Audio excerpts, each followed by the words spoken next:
கிறிஸ்துவுக்கு பின் 624 ரமலான் பிறை 17 முஸ்லிம்களுக்கும் குறைஷியர்களுக்கும் இடையில் இடம்பெற்றது பத்ர் போர். படையை தலைமை தாங்கினார்கள் நபிகள் நாயகம் ஸல்லல்லாஹு அலைஹி வஸல்லம். ரசூலுல்லாஹ்விடம் இருந்ததோ 313 பேர், காபிர்களாக இருந்தவர்களோ 1000 பேர். 14 ஸஹாபாக்களின் உயிர் தியாகத்தில் விளைக்கப்பட்டது அந்த போர்.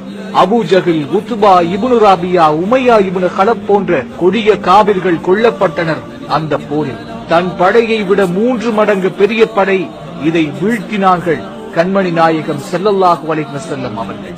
இது என்ன சினிமாவா? பிடிக்கப்பட்ட எந்த பெண்களும் முறைகேடாக கையாளப்படவில்லை, எந்த மரமும் வெட்டப்படவில்லை, எந்த குழந்தையும் கொல்லப்படவில்லை, வயது முதிர்ந்தவர்கள் கொல்லப்படவில்லை. காரணம், இது ரசூலுல்லாஹ்வின் படை. யார் உண்மையான ஹீரோ? அல்லது இறை நம்பிக்கையோடு வெறும் 313 பேர்களை தயார் செய்து சாம்ராஜ்யத்தை பிடித்த நமது நாயகம் ஸல்லல்லாஹு அலைஹி வஸல்லம் அவர்களா? அல்லாஹ்வே மிகப்பெரியவர்.